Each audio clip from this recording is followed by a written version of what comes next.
This event is being organized in memory of the communist icon, Comrade P. Sundaraiah. P. Sundaraiah was a revolutionary in the real sense of the term. A courageous person. He participated in the Telangana peasants' armed struggle. A great organizer. P. Sundaraiah was one of the prominent leaders who built the communist movement. Like almost all the communist leaders who were there at the formative stage of the communist movement in this country, they all came, or they had their baptism in the freedom movement led by Gandhi. They came out, formed the Communist Party. In fact, P. Sundaraiah was one of the tallest communist leaders of this country. I remember when I was in college, people used to raise a very popular slogan, EMS AKG Sundaraiah Sindabad. That used to be the slogan in Kerala, which was a very popular slogan.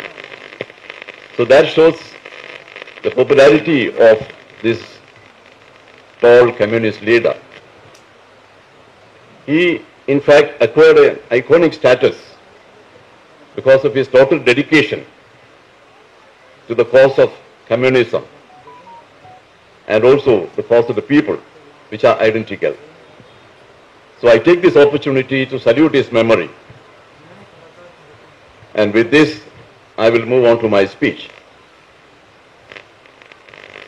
Comrade Sundarayya గారి వర్ధంతి జరుపుకుంటున్నప్పుడు communist ఉద్యమంలో శిఖరాయప్రాయణమైనటువంటి నాయకుడు comrade Sundarayya. ఆయన చాలా సాహసోపేతమైనటువంటి నాయకుడు కూడా. వేరే తెలంగాణ సాయుధ పోరాటం లాంటి దానికి నాయకత్వం వహించినటువంటి వ్యక్తి. ఆ తర్వాత కమ్యూనిస్టు పార్టీని నిర్మించడంలో ముఖ్య పాత్ర వహించారు.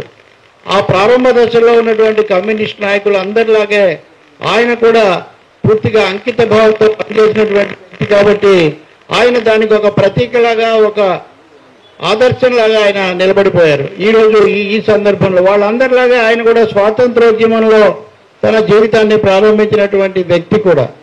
ఈరోజు ఆయనకు నివాళులు అర్పించడం ద్వారా నేను నా ఉపన్యాసాన్ని ప్రారంభిస్తున్నాను. ఆయన ఎంత ప్రసిద్ధులు అంటే కాలేజీలో మేము చదువుకున్నప్పుడు అందరూ కూడా 3 పేర్లు తప్పకుండా వినిపిస్తూ ఉండేవి.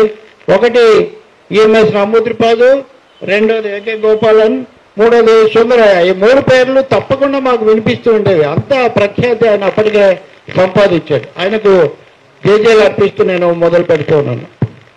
In fact, I am very happy to be here with you on this occasion.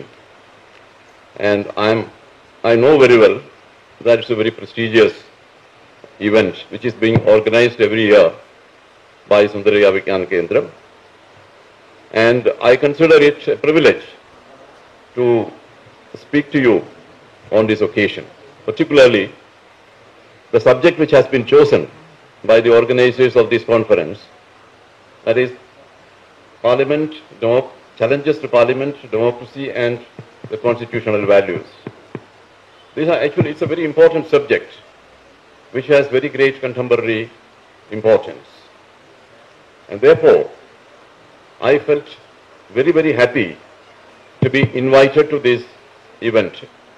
In fact, when Comrade M.A. Baby invited me to be the chief guest and to give the keynote address in this event, I felt very happy.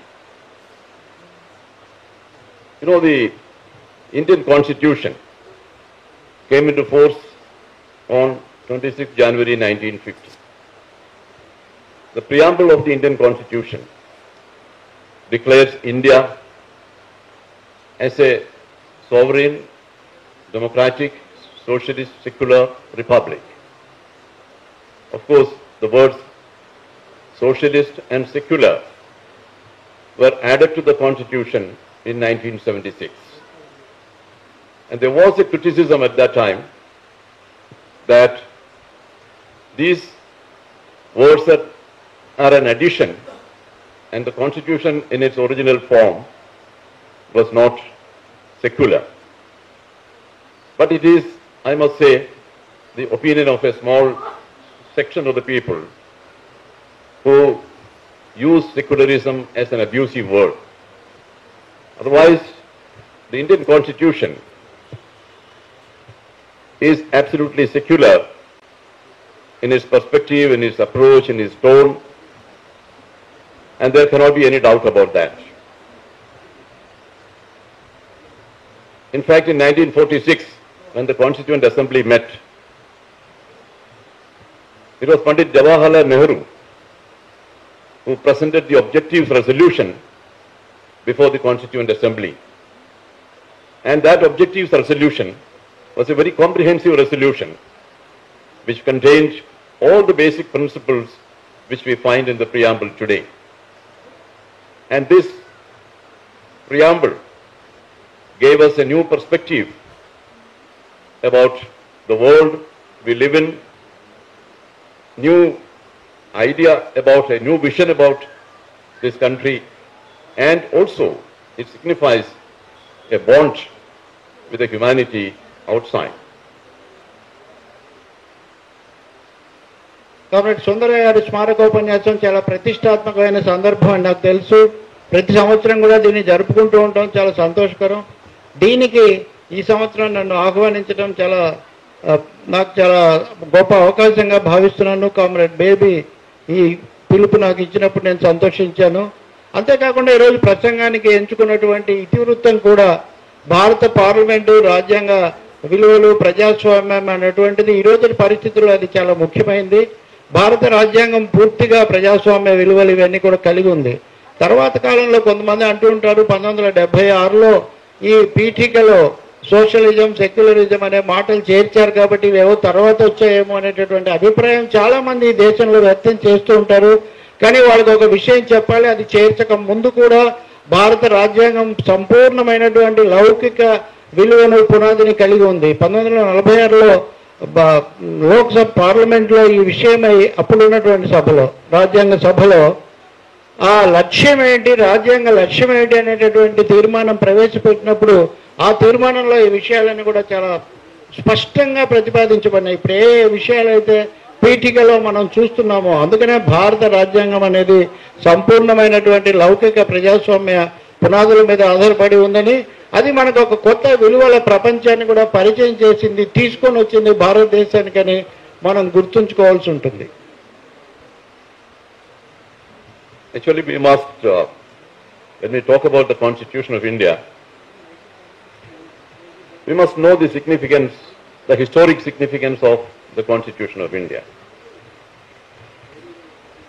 The Constitution of India gave for the first time the idea of equality, liberty and fraternity and justice to the people of India.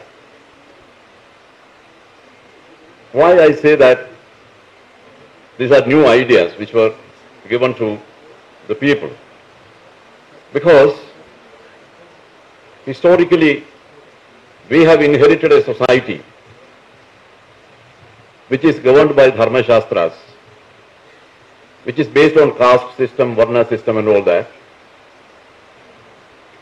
So we had a very oppressive, unequal kind of society or social structure which divided people on the basis of caste, divided the people on the basis of their birth, and there were people at the highest rungs of the social ladder and there were people at the lowest rungs of the social ladder. It was such a society, such a social structure which existed in this country for the past 3,000 years. And these Dharma Shastras perpetuated that system, justified it. In fact, we are a country where even the gods proclaimed that there is no equality among men. Men are not equal. Some are high, some are low, and some are in the middle and so on. Even gods have declared that. It's a very unique country. It's a very unique society. So for the past 3,000 years, this has been the tradition. And then suddenly in 1950, the Constitution comes and tells us that all of you are equal. There is liberty for all, and there should be justice for all. You are all brothers and sisters. So that is the contribution of this Constitution. Therefore, you must understand the historical significance of the Indian Constitution. It is not just a document for the governance of the country, but it is aimed at totally revamping, revolutionizing the Indian society, a total break from this antediluvian tradition that existed for 3,000 years. భారత రాజ్యాంగాన్ని గురించి మనం మాట్లాడేటప్పుడు అది ఒక నిర్జీవమైనటువంటి పత్రం అని మాత్రం మనం భావించకూడదు. అది కేవలం ఏదో ఒక పత్రం కాదు.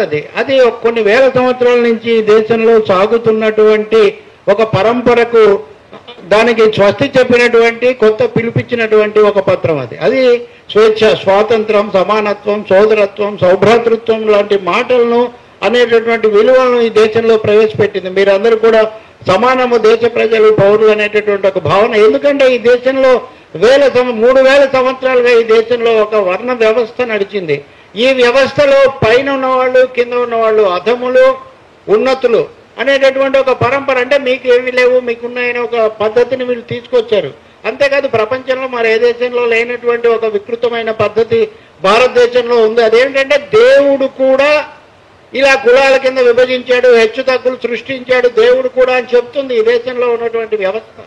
ఈ ధర్మశాస్త్రాల కింద 3,000 సంవత్సరాల పాటు నలిగినటువంటి ఈ దేశానికి ఒక అధికారిక పత్రం వచ్చి మీరందరూ కూడా సమానులు, మీరు కలిసి మెలగాలి, మీకందరికి కూడా హక్కులు ఉన్నాయి, మీకందరికి కూడా ఫలానా స్వేచ్ఛలు ఉన్నాయని చెప్పడం అనేది ఒక పెద్ద చారిత్రాత్మకమైనటువంటి విప్లవాత్మకమైనటువంటి ఒక ఘట్టం. అందుకనే మనం రాజ్యాంగాన్ని ఈ కోణంలో నుంచి కూడా చూడాల్సి ఉంటుంది. ఈ దేశంలో ఉన్నటువంటి చాలా నిర్భాగ్యులైన లేదా పూర్తిగా తృణీకరించబడినటువంటి వాళ్ళకు కూడా సమానమైనటువంటి ఉన్నాయి మీకు అని చెప్పినటువంటి ఒక విలక్షణత మన భారత రాజ్యాంగం యొక్క మూల సూత్రాల్లో ఉంది. దాన్ని గుర్తించాల్సి ఉంటుంది. Now, it is not that the parliamentary system of government that the Constitution has created has suddenly occurred to us. It is not an accident of history.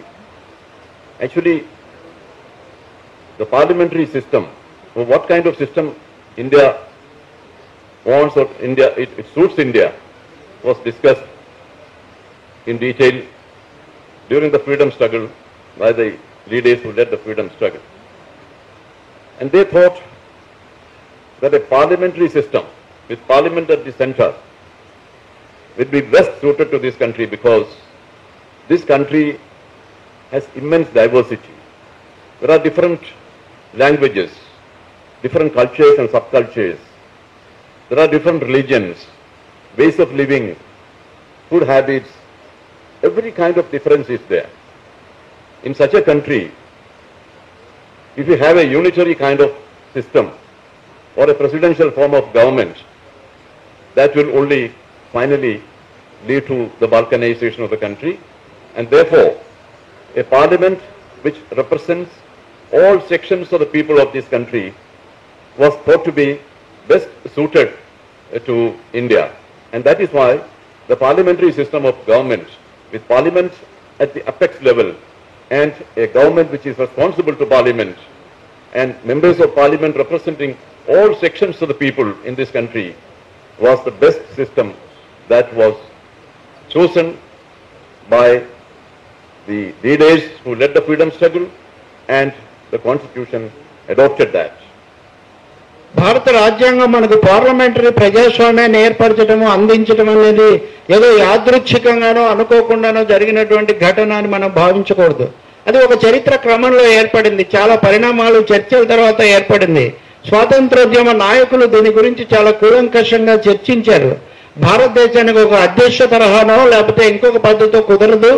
ఈ దేశం చాలా భిన్నత్వం, వైవిధ్యంతో కూడినటువంటిది. భిన్నమైన విశ్వాసాలు, పద్ధతులు, జీవన రీతులు, ఆహార పద్ధతులు, ఆలోచనలు, సంస్కృతులు, ఉపసంస్కృతులు చెప్పలేనంత వైవిధ్యం ఉంది ఈ దేశంలో. ఇటువంటి దేశంలో ఈ మొత్తాన్ని కలిపి ఇదిగో ఇది ఆధిపత్యం అంటే కుదరదు. ఇక్కడ ఈ వైవిధ్యానికి ప్రాతినిధ్యం వహించేటటువంటి ప్రజాస్వామిక రూపంగా పార్లమెంటరీ ప్రజాస్వామ్యం అత్యంత అనుగుణమైందని చెప్పి భావించారు వాళ్ళు. అందుకనే అనేక చర్చల తర్వాత ఈ పార్లమెంటరీ ప్రజాస్వామ్యం అనే దాన్ని తీసుకొచ్చారు.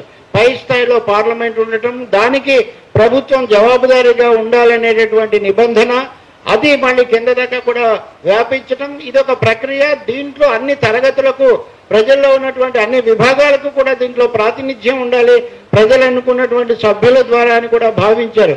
కాబట్టి చాలా సమగ్రమైన ఆలోచన ద్వారా తర్వాత మాత్రమే రాజ్యాంగం ఈ దేశానికి పార్లమెంటరీ ప్రజాస్వామ్య పద్ధతి, ఆ పార్లమెంటుకు ప్రభుత్వం జవాబుదారీగా ఉండటం అనే పద్ధతిని తీసుకుందనేది మనం అర్థం చేసుకోవాల్సి ఉంటుంది. Adult franchise. Adult franchise means all adults have voting power, voting right. That was the most significant aspect of this democratic experiment. Adult franchise. You must remember that in a country where only 20% of the people could read and write in 1947 when India became independent. At that time, to think about giving voting right to all the people, irrespective of their educational qualification, irrespective of their property, irrespective of their standing in the society, irrespective of the caste they belong to, every individual adult had the voting, was given the voting right. So that was the most revolutionary thing that was done by the leaders of that time, and the constitution provided for it. And the whole election was fought on the basis of adult franchise. వయోజన voting హక్కు అనేది కూడా ఈ క్రమంలో చాలా ముఖ్యమైనది. ఎందుకంటే అందరికీ కూడా వయోజనులు, ఒక వయస్సు దాటిన వాళ్ళందరికీ కూడా ఓటింగ్ హక్కు ఇచ్చి తద్వారా వాళ్ళు ఎన్నుకునేటటువంటి అవకాశాన్ని కల్పించడం. వాళ్ళ వయస్సు ఎంత, వాళ్ళ నేపథ్యం ఏంటి, వాళ్ళ ఆస్తి కలిగిన వాళ్ళ కాదా, వాళ్ళ కులం ఏమిటి, వాళ్ళ ఇవేమి కూడా అసలు సంఘంలో వాళ్ళు ఉన్నతమైనటువంటి వాళ్ళ, కింద ఉన్న వాళ్ళ, కులం ఇవేమీ లేకుండా అందరికీ కూడా సమానమైన ఓటింగ్ హక్కు ఇవ్వాలి, ఆ విధంగానే ఎన్నుకోవాలి అని తీసుకున్న ఈ నిర్ణయం చాలా విప్లవాత్మకమైనటువంటి నిర్ణయం. దీని ద్వారా అందరూ కూడా ఒక వయో పరిమితి దాటిన వాళ్ళందరూ కూడా ఎన్నుకునేటటువంటి హక్కును, వయోజన ఓటింగ్ హక్కును తెచ్చుకోవడం అన్నది ఈ దేశ చరిత్రలో ఒక కీలకమైన ఘట్టం అవుతుంది. The first parliament, or the first Lok Sabha was elected in 1952.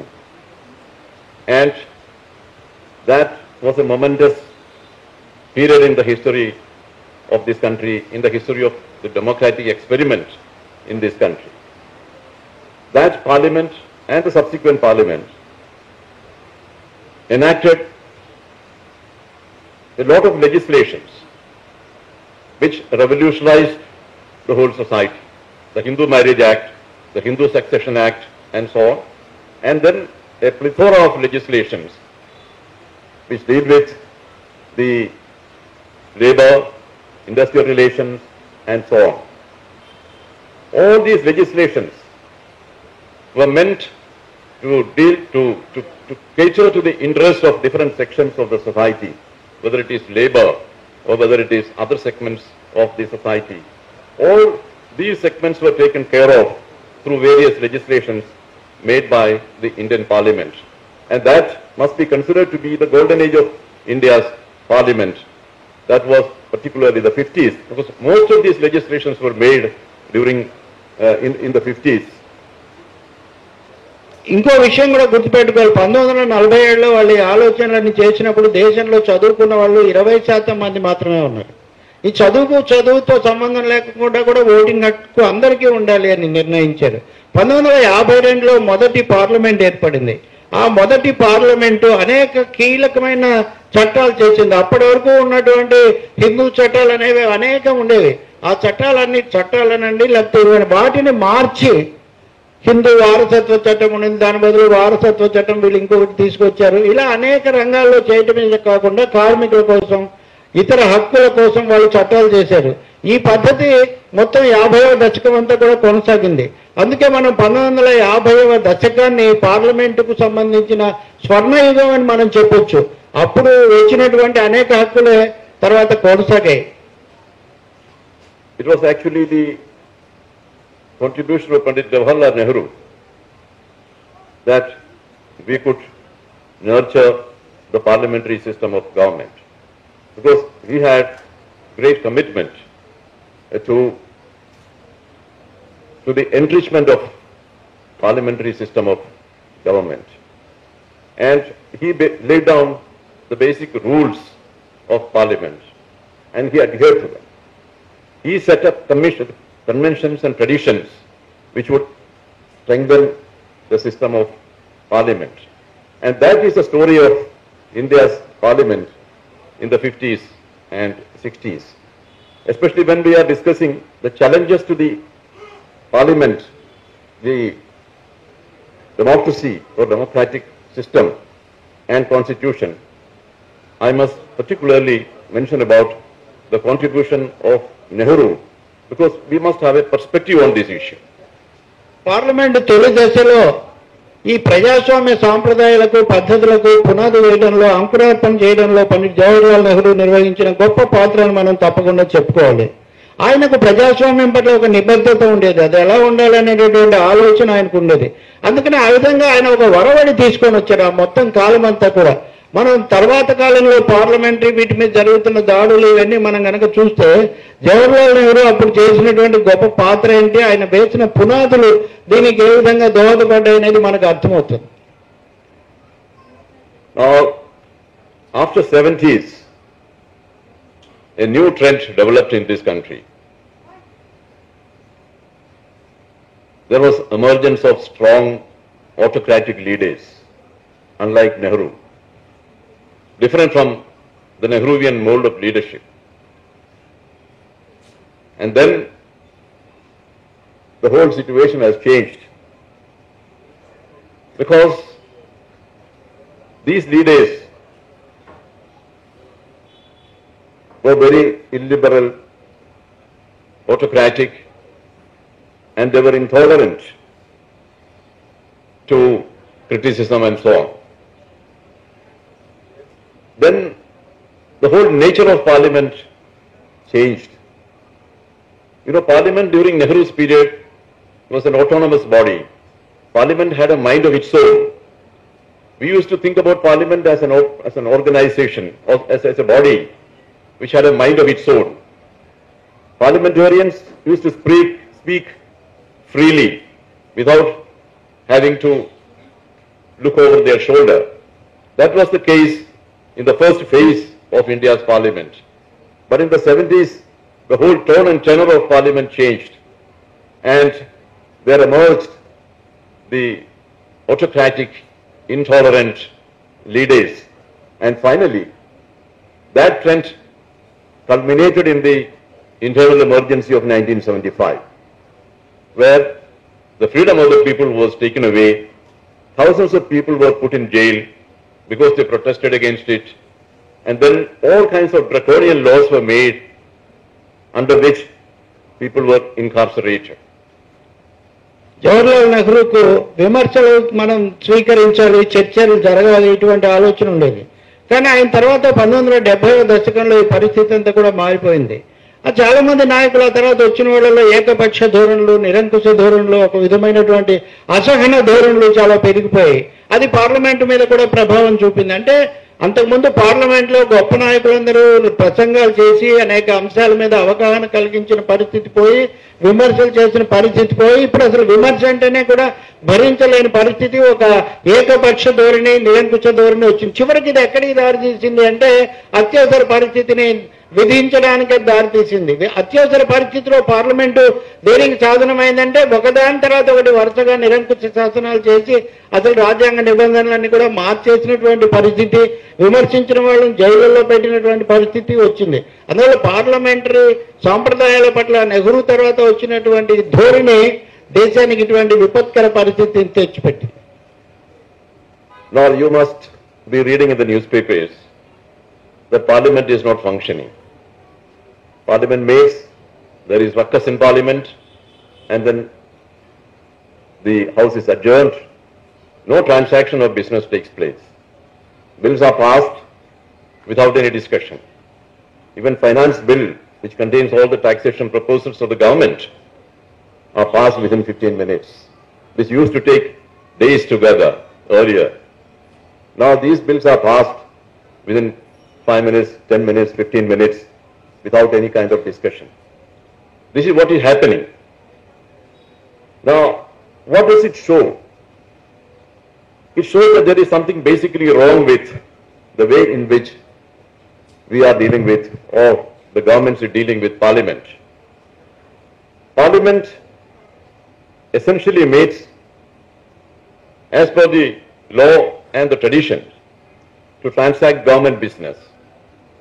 And therefore it is the duty, the basic duty of the government of the day to see that the Parliament run at all. But although there is ruckus in Parliament, all the government business is transacted. There is no participation of MPs in any of these things. That is the position today. And why is it happening? Certainly, we must think about it very seriously, because that is a challenge which our Parliament faces today. ఇప్పుడు కూడా చూస్తుంటాం, parliament సమావేశం అయింది, అందరూ వచ్చారని వెంటనే parliament స్తంభించింది, స్తంభన ప్రతిష్టంభన రభస, చర్చకు అవకాశం లేకుండా అది అయిపోయింది, ముగించారు, ఇటువంటివి వస్తుంటాయి. అసలు పార్లమెంట్ ఎందుకు సమావేశం అవుతుంది అంటే ప్రభుత్వ వ్యవహారాలను చర్చించి వాటిని ఒక శాసన రూపం ఇవ్వడానికి, సమీక్షించడానికి పార్లమెంట్ సమావేశం అవుతుంది. ఆఖరికి రోజున ద్రవ్య బిల్లు అంటే దేశంలో ప్రజలు కట్టాల్సినటువంటి పన్నులు, రకరకాల ఆర్థిక అంశాలను నిర్ణయించే ద్రవ్య బిల్లు కూడా చర్చ లేకుండా తయారైపోతుంది. జరుగుతుంది లాంఛనంగా, ఒక 5 నిమిషాలు 10 నిమిషాలు మమ అనిపించడం అనేది ఒక్కటే జరుగుతుంది. కానీ అంతకుముందు రోజుల తరబడి దాంట్లో ఉన్నటువంటి ఒక్కొక్క అంశాన్ని గురించి చర్చ జరుగుతుండేది. ఎందుకు ఇప్పుడు అసలు ఏమి చర్చ జరగడం లేదు? చర్చ లేకుండా పార్లమెంట్ సమావేశాలు ఎందుకు నిరర్థకంగా రభసతో హరించుకుపోతున్నాయి అంటే ఇక్కడ దీనికి మూల కారణం ఏదో ఉండాలనే ఒక విషయాన్ని మనం అర్థం చేసుకోవాలి.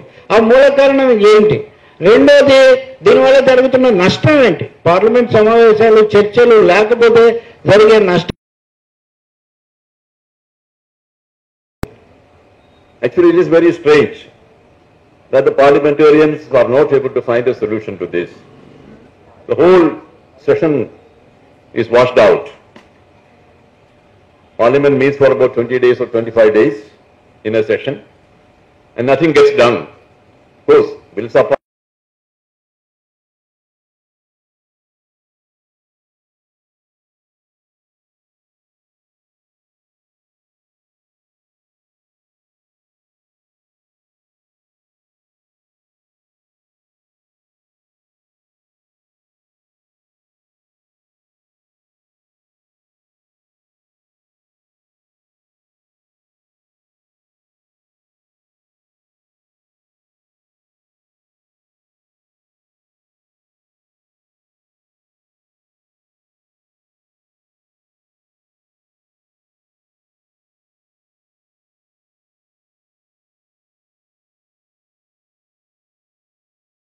in such a situation in my career, in my life, as I find today. The office of the Prime Minister has tremendous moral stature. And if there is a problem in Parliament, then it is the responsibility of the Prime Minister to call the meeting of all these opposition leaders, sit with them and ask them what exactly is the problem.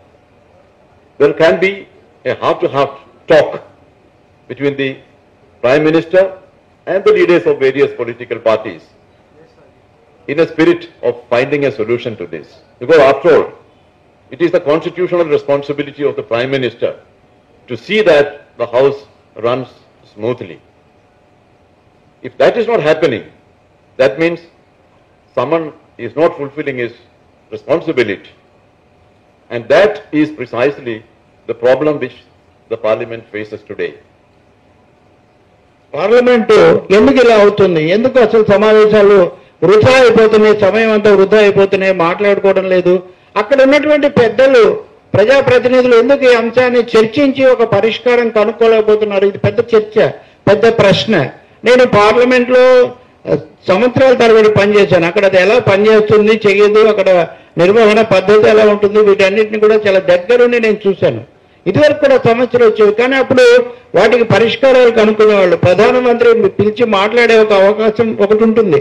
ఎందుకంటే మన వ్యవస్థలో ప్రధానమంత్రికి ఒక సమున్నతమైన నైతిక స్థాయి సాధికారత ఒకటి ఉంటాయి. సభ జరగడం లేదు, అంతా అబద్ధమే అయిపోతుంది, సమయం అంతా చెల్లిపోతుందని భావిస్తే వాళ్ళని కూర్చోబెట్టి ఒకసారి రండి, ఏం జరుగుతుంది, ఎందుకు, ఏం కావాలి, సభ జరిగేటట్టుగా ఏం చేయాలని మాట్లాడగల స్తోమత స్థాయి ఆయనకుంటాయి, బాధ్యత కూడా ఉంటుంది. అది మనం గుర్తుపెట్టుకోవాలి. పార్లమెంటును సక్రమంగా నడపటం అన్నది రాజ్యాంగం ఇచ్చినటువంటి ఒక బాధ్యత, ఆ పదవిలో ఉన్నటువంటి వాళ్ళ బాధ్యత. ఇప్పుడు అసలు ఏమీ జరగడం లేదు, రోజు కూడా కాలక్షేపము, ఆ చివరికి అవి ప్రతిష్టంభనతో ముగిసిపోతున్నాయంటే దాని అర్థం ఎవరైతే ఆ బాధ్యత నిర్వహించాలో వాళ్ళు దానికి సిద్ధపడడం లేదు, వాళ్ళు ఆ పని చేయడం లేదు అని మనకు స్పష్టమవుతుంది. The biggest challenge to Parliament today comes from today's politics. Today's politics is the adversarial politics at its worst. Because the ruling party thinks that the opposition is their enemy. And the opposition also doesn't have any good feeling towards the government for obvious reasons. The opposition wants to raise issues of national importance. For example, the Adani issue or whatever issue.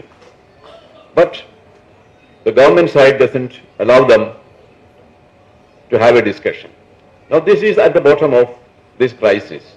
But is it such a serious crisis? It is not as intractable as the Ukraine war or anything. This is something, which can be solved by the people sitting together and discussing issues. But that is not happening, and that precisely is the problem. The adversarial politics that we have today. Now, the Parliament was not like that earlier. There was a dialogue between the government side and the opposition. Always. In fact, I remember there was a Parliamentary Affairs Minister by name K. Raghuramaiah, who comes from Andhra Pradesh. He was a Parliamentary Affairs Minister when Indira Gandhi was the Prime Minister, and Indira Gandhi had 2/3 majority in Parliament. She did not have to depend on the goodwill of the opposition. She could carry on in her own way. But Raghuramaiah was used as a bridge between the government and the opposition. And I must say, I have never seen a Parliamentary Affairs Minister like Sri Raghuramaiah. He would be sitting most of the time in the opposition benches and sitting with them and discussing with them issues on which there could be differences between the government and the opposition. Most of the time he will be seen sitting on the opposition benches. That used to be the way in which the government of the day, led by Srimati Indira Gandhi, would find solution to the problems which appear to be intractable. But because of this dialogue, they were able to smoothen things and the parliaments could function. పార్లమెంట్లో ఈ విధమైన పరిస్థితి ఏర్పడడానికి ఒకటి కనిపిస్తుంది, ప్రతికూల రాజకీయాలు, శత్రుత్వ రాజకీయాలు, శత్రుపూరిత రాజకీయాలు. ప్రభుత్వం ప్రతిపక్షాన్ని ఒక శత్రువుగా చూస్తుంది.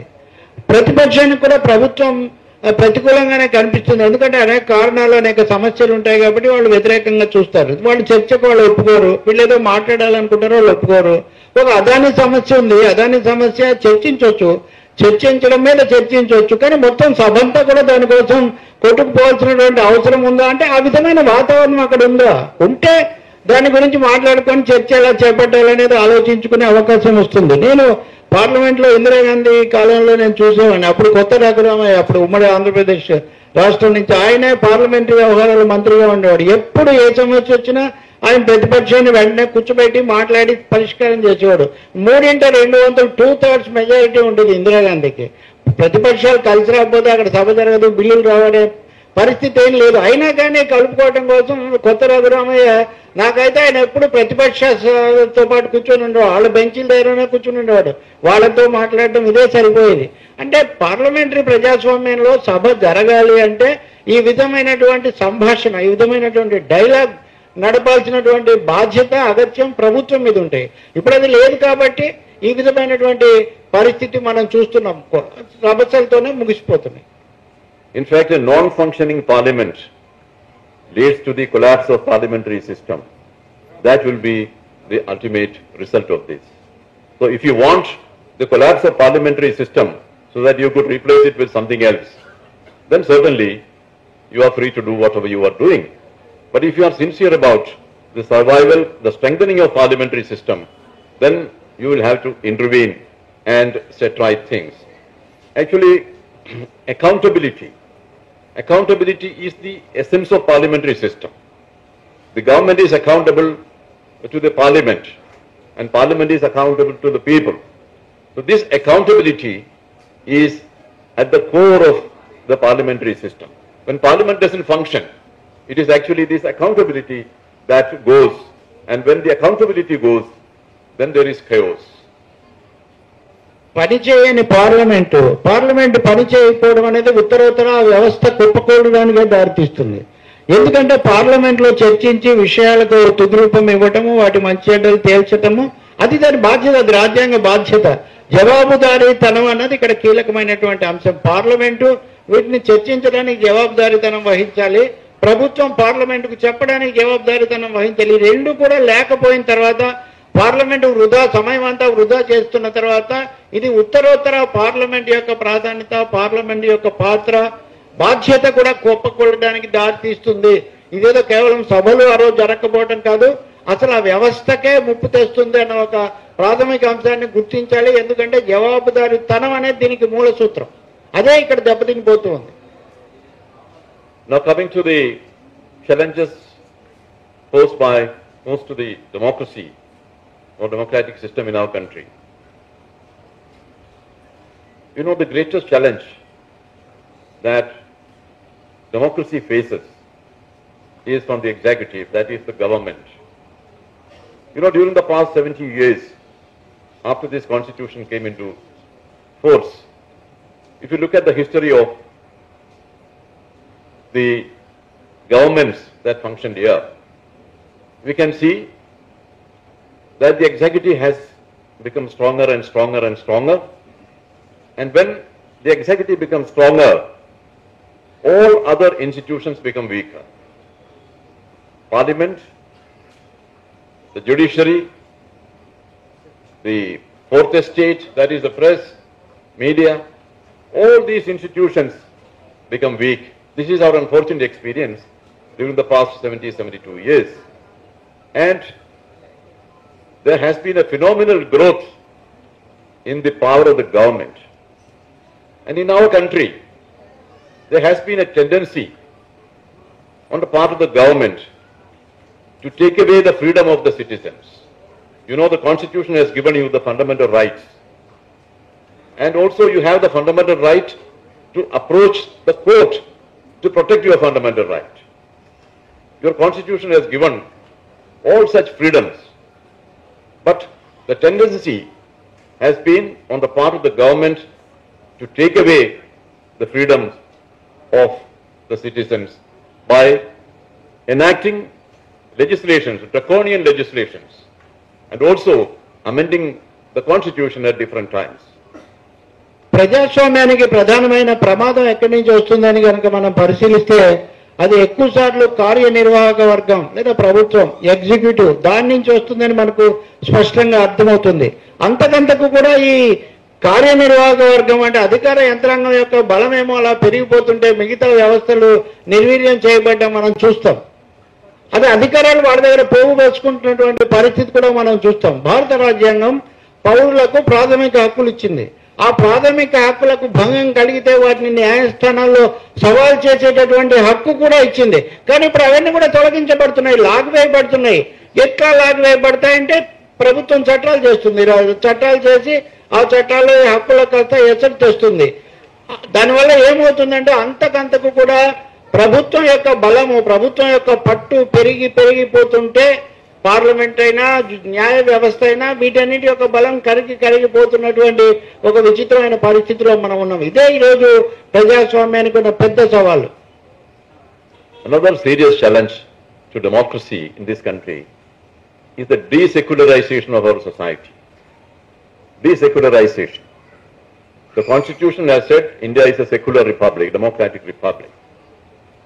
But there has been an attempt, a very deliberate attempt on the part of the executive, on the part of the government, to desecularize the country. After all, we know that in our country, there is a high degree of religiosity.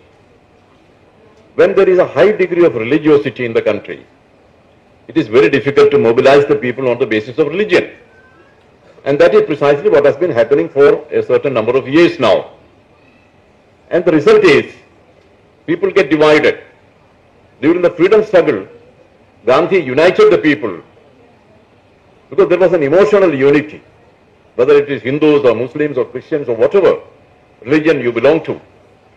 People thought that they were all Indians and they were all unitedly working for the freedom of the country.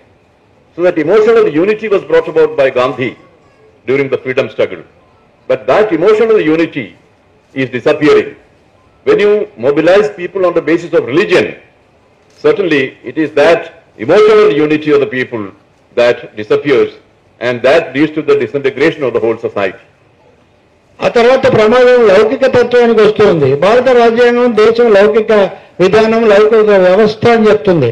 కానీ లౌకిక వ్యవస్థ నిర్మూలన అనేది ఒక తీవ్ర స్థాయిలో సాగిపోతుంది. లౌకిక వ్యవస్థను హరించడం, దాన్ని దెబ్బతీయడం అనేది ఒక పెద్ద ఎత్తున జరుగుతుంది. మనకు తెలుసు, భారతదేశంలో ప్రజలకు మతైక దృష్టి, మత భావన అనేది ఎక్కువగానే ఉంటుంది. జనాభా కూడా ఇటువంటి చోట మతాన్ని కనుక ఒక అస్త్రంగా ఉపయోగించి ప్రజలను విభజించడం మొదలు పెడితే అది చాలా అందుకోలేనటువంటి ఒక స్థాయికి చేరుతుంది. అందుకనే గాంధీ గారికి కూడా విషయం తెలుసు. స్వాతంత్ర పోరాట కాలంలో కూడా ఆయన భిన్న మతాల వాళ్ళందరినీ ఒక వేదిక మీదకి తేవడం అనే దానికి చాలా ప్రాధాన్యత ఇచ్చాడు. మేమందరం భారతీయులం, మా దేశ స్వాతంత్రం కోసం పోరాడతాం అనే ఒక స్పృహ వాళ్ళని నడిపించింది. కానీ ఇప్పుడు జరుగుతున్నది ఏంటి అంటే, ఎప్పుడైతే మీరు మతానికి అతీతంగా ఉండే మత లౌకిక భావన, మతరహిత భావన అనే దాని నుంచి ఆ ప్రభుత్వ వ్యవహారాల్లో దాని నుంచి పక్కకు తొలుగుతారో మత భావనలు రెచ్చగొట్టబడతాయి. మత భావనలు రెచ్చగొట్టబడిన తర్వాత అంతకుముందు ఒక ఐక్యంగా ఉన్నప్పుడు ప్రజలను ఏ మానసిక భావ ఐక్యత అయితే ముందుకు నడిపించిందో అది కాస్త ఒక విచ్ఛిన్నానికి దారితీసేటటువంటి పరిస్థితి ఏర్పడుతుంది. భారతదేశంలో ఇప్పుడు మనం చూస్తున్నది ప్రజల మధ్య ఉన్నటువంటి భావ సమైక్యతను విచ్ఛిన్నం చేసి ఒక విభేదాలు సృష్టించేటటువంటి మత దృష్టి, లౌకిక రహిత దృష్టి ఇప్పుడు పెంపొందించబడుతోంది. The Constitution of India is a very flexible document. It was brought into force in 1950, and during these past 72 years, we have amended the Constitution 105 times.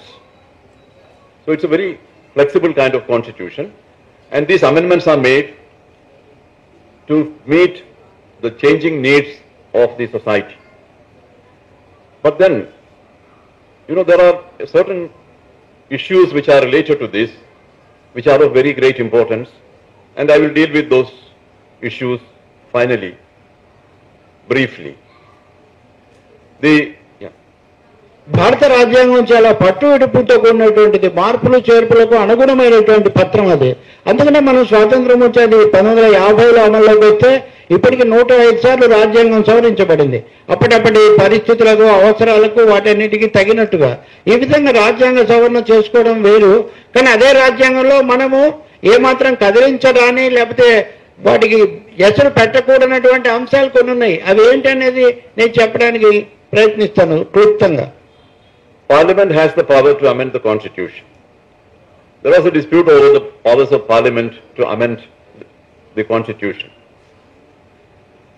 The Supreme Court had said earlier that Parliament can amend any part of the Constitution, including the fundamental rights of the people. But later, in a very celebrated case called Golaknath case, Supreme Court said, no, Parliament cannot amend the fundamental rights of the people, that chapter relating to the fundamental rights of the people. After that, there was another very important landmark case called Keshavananda Bharati case, where 13 judges of the Supreme Court sat and decided the issue whether Parliament has the power to amend the entire Constitution, or what exactly are the limits on the powers of Parliament to amend the Constitution. There, the court said that Parliament has the power to amend any part of the Constitution, including the fundamental rights, but it cannot amend the basic structure. You can amend any part, but you should not alter the basic structure. Now, basic structure means there is no exhaustive list, but basic structure means democracy, parliamentary form of government, secularism. These are some of the basic aspects of the basic structure. Therefore, Parliament cannot amend the Constitution to change the parliamentary system into a presidential system. That is the present situation, because Keshavananda Bharati judgment is the law. Parliament ఇలా రాజ్యాంగాన్ని మార్చొచ్చా మార్చకూడదా దీని మీద కూడా చాలా చర్చ జరిగింది. Supreme court మొదట చెప్పింది కదా పార్లమెంటు మార్చొచ్చు, రాజ్యాంగాన్ని ప్రాథమిక హక్కులను కూడా మార్చొచ్చు అని చెప్పింది. ఆ తర్వాత కొంతకాలానికి చాలా ప్రసిద్ధమైన గోలోక్నాథ్ కేసు వచ్చినప్పుడు పార్లమెంటు మార్చకూడదు అని చెప్పింది. మళ్ళీ ఆ తర్వాత కొంతకాలానికి ఇప్పుడు బాగా ప్రసిద్ధమైన కేశవానంద భారతి కేసు వచ్చినప్పుడు 13 మంది సుప్రీంకోర్టు జడ్జీలు, మరి 13 అనే సంఖ్య 13 మంది సుప్రీంకోర్టు జడ్జీలు దాన్ని చర్చించి తీర్పు ఇచ్చారు కదా, దేన్నైనా మార్చొచ్చు, ప్రాథమిక హక్కులను కూడా మార్చొచ్చు, కానీ అవి రాజ్యాంగ మౌలిక స్వభావానికి ముప్పు తెచ్చేవిగా, రాజ్యాంగ మౌలిక లక్షణాలను మార్చేవిగా ఉండకూడదు అని ఆ తీర్పులో 13 మంది న్యాయమూర్తులు చెప్పారు. రాజ్యాంగ మౌలిక లక్షణాలు అంటే ఏంటి అని ఒక సుదీర్ఘమైన జాబితా వాళ్ళు ఏమి ఇవ్వలేదు. కానీ మౌలిక లక్షణాలు అంటే ఏమిటి అంటే పార్లమెంటరీ ప్రజాస్వామ్యం, లౌకిక తత్వం, ఇవి ఇట్లాంటివి ప్రాథమికమైనటువంటి లక్షణాలు అన్నటువంటి అంశాన్ని దాని నుంచి మనకు ఆ తీర్పు ద్వారా మనకు తేటతెల్లమైంది. కాబట్టి పార్లమెంటు రాజ్యాంగాన్ని మార్చే హక్కు కలిగి ఉన్న మౌలిక స్వభావాన్ని మార్చకూడదు అని 13 మంది జడ్జీలు చెప్పిన తీర్పు ఇప్పటివరకు కూడా నడిపిస్తుంది. Now there are certain very basic questions. ఇందులో ఒకటి అధ్యక్ష తరహా పాలన. పార్లమెంటరీ తరహా పద్ధతి నుంచి అధ్యక్ష తరహాకు మార్చొచ్చా? ఉదాహరణకు మార్చకూడదు. ఎందుకంటే పార్లమెంటరీ ప్రజాస్వామ్యం అనేది మన రాజ్యాంగంలో మౌలికమైనటువంటి ఒక లక్షణం. ఇలాంటి అంశాలు గుర్తించాల్సి ఉంటుంది. There are some very basic issues which you must understand. Now the present situation is that secularism cannot be taken away from the Constitution. The parliamentary system of government cannot be taken away from the Constitution. Federalism cannot be taken away from the Constitution. Parliament doesn't have the power to do any of these things.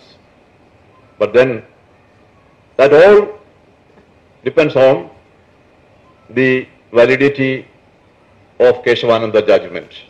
That is basic structure doctrine. So once you change the basic structure, then everything goes. Now how can you change that basic, that Keshavananda position? As I told you, there were 13 judges who decided this. Now you can, if you get, any party which gets the majority, brute majority, they can have a 15 judges bench constituted and review, repeal, overrule the Keshavananda judgment and restore this power to Parliament, meaning thereby the Parliament can change any part of the Constitution. There is no basic structure.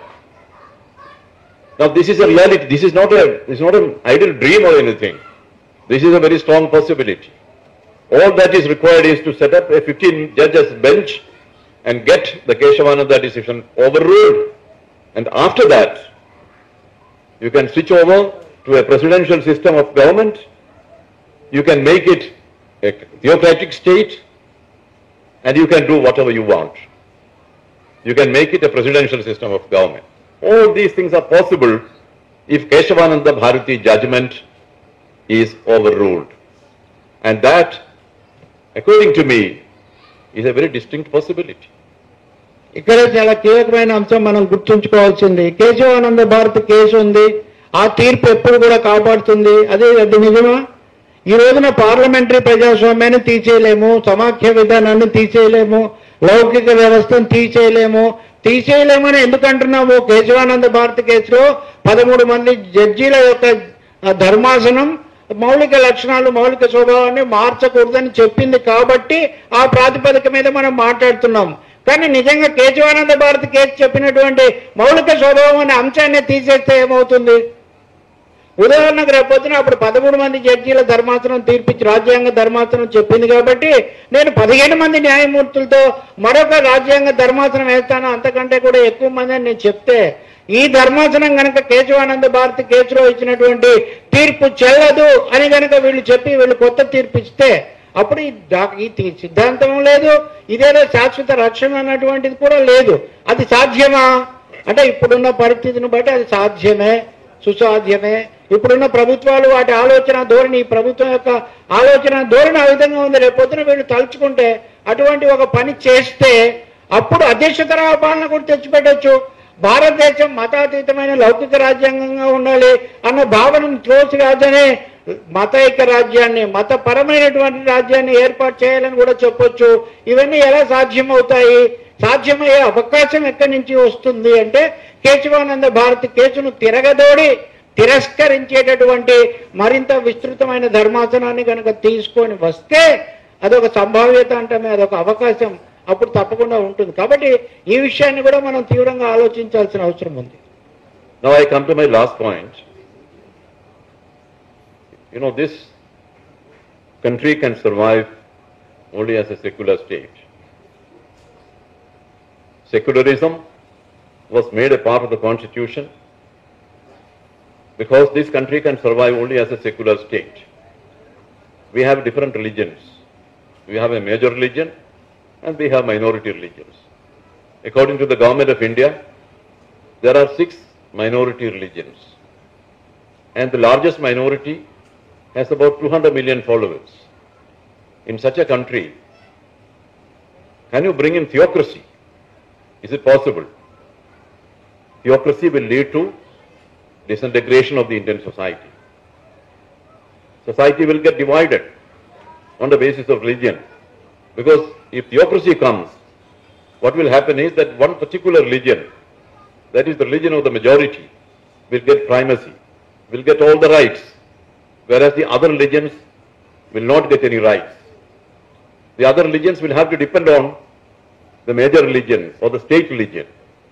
That is going to be the case. That is what happens in all theocracies. You go to Pakistan, you go to Afghanistan and other places, other countries where you have theocracy.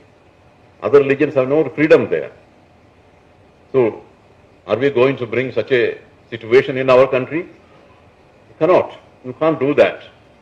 Secondly, in our country, because of the peculiar social structure that we have, where the society is divided on the basis of caste,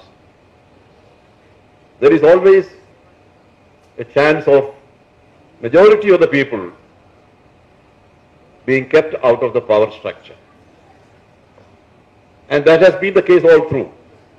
Because once you bring in theocracy, then it is the Dharma Shastras which, these are the laws, ancient laws of India. It is these Dharma Shastras will govern the society, govern the country. You have to govern this country on the basis of the tenets of Dharma Shastras. Then, if you govern the whole country according to the Dharma Shastras, then the power cannot be shared with the subaltern class, the lower orders of the society.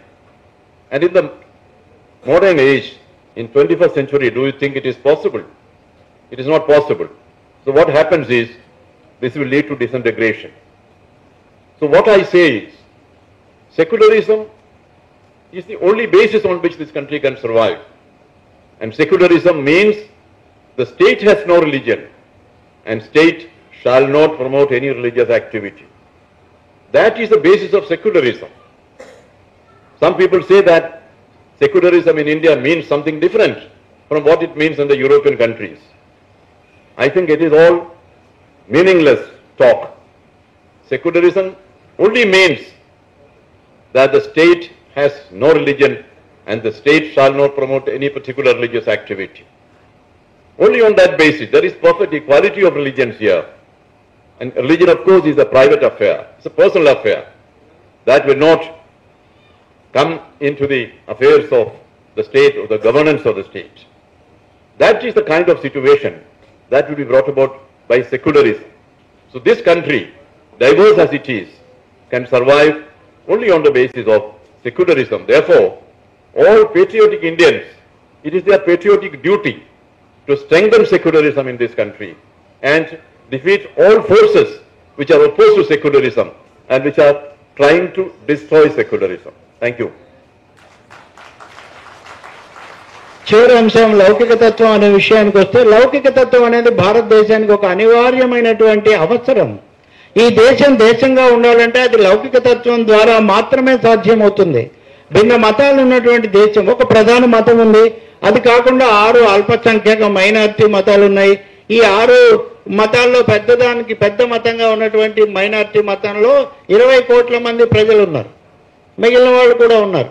అంతేకాకుండా భారతదేశంలో గతంలో ఉన్నటువంటి ధర్మశాస్త్రాల ప్రకారం పరిపాలించేటైతే ఆ వర్ణ వ్యవస్థలో దిగువ తరగతులకు సంబంధించిన వాళ్ళు చాలా మంది ఉన్నారు. అంటే భారతదేశం ఒక నిర్లక్ష్యానికి గురైనటువంటి తరగతులను కనుక నిర్లక్ష్యం చేసేటైతే, మీరు మత రాజ్యాన్ని తీసుకోండి, ఆఫ్ఘనిస్తాన్లో పాకిస్తాన్లో తీసుకోండి, అక్కడ మత గ్రంథాల ఆధారంగా పరిపాలన జరుగుతుంది. అంటే ఏదైతే ప్రధాన పాలక మతంగా ఉందో దానికి తప్ప మిగతా మతాలకు చెందిన వాళ్ళకి ఎలాంటి హక్కులు కూడా ఉండనటువంటి పరిస్థితి, వాళ్ళు చెప్పేవే జరిగి అమలు చేయాల్సిన పరిస్థితి ఏర్పడుతుంది. అదే పరిస్థితి కనుక భారతదేశంలో ధర్మశాస్త్రాలే పాలించే పరిస్థితి వస్తే, మొదట్లో చెప్పుకున్నట్టుగా ఈ దొంతర్ల వ్యవస్థ, నిర్లక్ష్యానికి గురైన, అణచివేతకు గురైన కింది కులాల వ్యవస్థ కూడా అంతా వస్తుంది. ఇది ఎక్కడైనా మతరాజ్యం వస్తే అది దేశాల విచ్ఛిన్నానికి, సమాజాల యొక్క విచ్ఛిన్నానికి మాత్రమే దారితీస్తుంది. ఎందుకంటే మత ధర్మం ఎప్పుడూ కూడా కింది వాళ్ళను పట్టించుకోదు. ఎప్పుడైతే మత ధర్మం అనేది రాజ్యం వెళ్ళడం వస్తుందో, ఆధిపత్య వర్గాలు ఎవరైతే ఉన్నారో, పైన ఉన్న వాళ్ళు ఎవరైతే ఉన్నారో వాళ్ళు దాన్ని చేజిక్కించుకుంటారు. రాజ్యాధికారం, పాలనా అధికారం వాళ్ళ చేతుల్లోకి వస్తున్నప్పుడు అనివార్యంగా మిగిలినటువంటి తరగతులు వాటి కోసం చేయాల్సిన, పోరాటం చేయాల్సిన, కలబడాల్సినటువంటి అవసరం కూడా ఏర్పడుతుంది. అందుకే ఎప్పుడైనా కానీ అందులో ఇన్ని మతాలతో కూడినటువంటి భారతదేశంలో మతాన్ని కనుక ప్రభుత్వం చేపట్టయితే, రాజ్యం ఒక మతాన్ని అనుసరించడానికి అవకాశం లేదు, ఒక మతాన్ని ప్రోత్సహించేటటువంటి పని పెట్టుకోకూడదు. ఆ 2 గనక చేసేటైతే అది అనివార్యంగా విచ్ఛిన్నానికి దారి తీస్తుందనేది ఒక పెద్ద చరిత్ర, మనకు ప్రపంచ చరిత్ర చెప్తున్నటువంటి ఒక పాఠం. కాబట్టి ఎవరైతే ఈ రోజున లౌకిక తత్వం అంటే వేరు, ఆ యూరోపియన్ దేశాల్లో ఉండే లౌకిక తత్వం వేరు, మన లౌకిక తత్వం వేరు, మన ధర్మాల ప్రకారం మనం వెళ్ళొచ్చు అని చెప్తున్నారో వాళ్ళు ప్రజలను పక్కదో పట్టిస్తున్నారు. లౌకిక తత్వం అనేది ఎక్కడైనా, ఏ దేశంలో అయినా ఒకటే, మతరాజ్యం అనేది ఎక్కడైనా ఒకటే. కాబట్టి భారతదేశం మనగలగడానికి, ముందుకు పోవడానికి, అన్ని తరగతుల యొక్క ఆకాంక్షలను అందుకోవడానికి కావాల్సింది లౌకిక తత్వం తప్ప, లౌకిక తత్వానికి ముప్పు తెచ్చేటటువంటి ఏ ఒక్క లక్షణాన్ని మనం ప్రోత్సహించినా కానీ అది దేశం యొక్క మనుగడకు పెను ప్రమాదంగా మారుతుందని గుర్తించాల్సినటువంటి అవసరం ఉంది. అలాంటి వాదనలన్నింటినీ కూడా ఎదుర్కొని తిప్పికొట్టాల్సినటువంటి ఒక బాధ్యత కూడా మన మీద ఉందని చెప్పి మనవి చేస్తున్నాం. ఈరోజు దేశవ్యాప్తంగా రాజ్యాంగం మీద తీవ్రమైన దాడి జరుగుతుంది బీజేపీ సంఘ్ పరివార్ శక్తుల నుండి. రాజ్యాంగం మీద దాడి అని ఎందుకంటున్నామంటే, భారత రాజ్యాంగానికి కీలకమైన పునాదిగా ఉన్నది ప్రజాస్వామ్యం. ఆ ప్రజాస్వామ్యాన్ని నాశనం చేయాలని చెప్పేసి ఈరోజు బీజేపీ పూనుకుంటుంది. దాని స్థానంలో మన ధర్మం కానీ ఒక ఫ్యాసిస్టు తరహా పరిపాలనా పద్ధతులను తీసుకురావాలని చెప్పేసి అది ప్రయత్నం చేస్తుంది. ప్రజాస్వామ్యంతో పాటు భారత రాజ్యాంగంలో కీలకమైన లౌకికవాదాన్ని, సమాఖ్యవాదాన్ని, సామాజిక న్యాయాన్ని, స్వావలంబన్ని, ఇటువంటి భావాలను కూడా పూర్తిగా మన మనస్సుల్లో నుంచే తొలగించాలని, మన వ్యవస్థ నుంచే తొలగించాలని చెప్పేసి ప్రయత్నం చేస్తుంది. వాటిని మనం మూల స్తంభాలు రాజ్యాంగానికి అంటాం, మన రాజ్యానికి. మూల స్తంభాలని కూల్చివేసిన తర్వాత ఇక భవనం ఉండే సమస్య లేదు. అలాగే భారత రాజ్యాంగంలో కొన్ని వ్యవస్థలు ఉన్నాయి. అవి ప్రజాస్వామ్యాన్ని బలపరిచి అలాగే ప్రజాస్వామ్యాన్ని నిలబెట్టే సంస్థలు అవి. పార్లమెంట్ కావచ్చు, శాసనసభలు కావచ్చు, ఎలక్షన్ కమిషన్ కావచ్చు, ఇంతకుముందు ప్లానింగ్ కమిషన్ ఉండేది, న్యాయ వ్యవస్థ ఉన్నది. ఇవన్నీ కీలకమైన వ్యవస్థలు, మన ప్రజాస్వామిక వ్యవస్థని నిలబెట్టే వ్యవస్థలు. ఈ వ్యవస్థను ఒక్కొక్క వ్యవస్థను పూర్తిగా ధ్వంసం చేస్తుంది. నామక వాటిని ఉంచుతూ వాటి యొక్క ప్రమేయాన్ని, స్వయం ప్రతిపత్తిని పూర్తిగా నిర్వీర్యం చేసే పరిస్థితి, బలహీనం చేసే పరిస్థితి ఈరోజు ఉంది. ఇంత ప్రమాదం వచ్చినా పూర్తి స్థాయి అవగాహన కింది స్థాయికి వచ్చింది అని చెప్పేసి చెప్పలేం. ఎందుకంటే ఈ విషయాలని అర్థం చేసుకోకుండా, ఈ విషయాల మీద దృష్టి మళ్ళకుండా తప్పించే ప్రయత్నాలు కూడా ప్రభుత్వం చేస్తుంది. ప్రజాస్వామ్యం, లౌకికవాదం, ఫెడరలిజం, సామాజిక న్యాయం వీటికన్నా మతం, మత విశ్వాసాలు, మత గౌరవాలు, మత ఆధిక్యతలు వీటి గురించి ఆలోచించి భారత చరిత్రని, భారత సమాజాన్ని, పరిణామాన్ని మత దృక్పథం నుంచి పరిశీలన చేసి మత విభజనల ద్వారా పరిశీలన చేసే పరిస్థితి ఈరోజు ప్రభుత్వం పాలన సృష్టిస్తుంది. దీని మూలంగా వైషమ్యాలు, తగాదాలు, ఘర్షణలు, ఓ రకమైన అల్లకల్లోల పరిస్థితులు ఇంకా రాకపోయినా అటువంటి పరిస్థితులు సృష్టించే పద్ధతి ఈరోజు కొనసాగుతుంది. మరి వీటన్నిటిని మనం సక్రమంగా అర్థం చేసుకుంటేనే మన దేశంలో ప్రజాస్వామ్యాన్ని, రాజ్యాంగాన్ని, మన దేశ సమైక్యతని మనం కాపాడుకోగలం, మన దేశ అభివృద్ధిని ముందుకు తీసుకెళ్ళగలం. అభివృద్ధికి, ప్రజాస్వామ్యానికి లంకెలైనట్టు మనం ఆలోచన చేసే ప్రభుత్వం చేస్తుంది. మత సామరస్యం లేకుండా, ప్రజాస్వామ్యం లేకుండా అభివృద్ధి కొనసాగుద్ది అని చెప్పేసే పత్రంలో ఈరోజు ప్రభుత్వం మనల్ని నమ్మించేదానికి ప్రయత్నం చేస్తుంది. ఇవన్నీ అవినాభావ సంబంధం ఉంది. ఇవి లేకుండా మా భారతదేశం అభివృద్ధి సాధించుద్ది అని చెప్పలేము. అందుకే ఈ విషయాలన్నింటినీ స్పృశించి లోతుగా విశ్లేషణ చేసి మనకు మార్గదర్శక నిర్దేశం అందించడానికి ఉపయోగపడే ఉపన్యాసం ఈరోజు ఉంటుంది.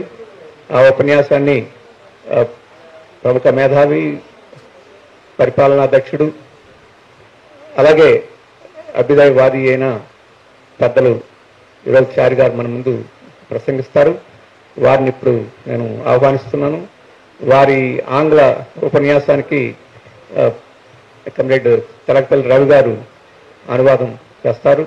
వారి ఉపన్యాసాన్ని ఇప్పటికే మీకు తెలుగులో అనువాదం చేసి మీకు సర్క్యులేట్ చేయడం జరిగింది. మీకు అందరికీ అన్ని ఉండొచ్చు, లేకపోతే కొంతమంది అందలేదని చెప్తున్నారు. మీరు ఈ ఉపన్యాసం ముగించి బాబాయే ముందు నిర్వాహకులను అడిగితే వాళ్ళ దగ్గర ఉన్న కొన్ని కాపీలు మీకు ఇవ్వగలరు. కాబట్టి మీరు అందుకని ఉపన్యాసం మీద కేంద్రీకరించాలని కోరుతూ, now I request Shri Chariji to deliver his address, his memorial lecture for today.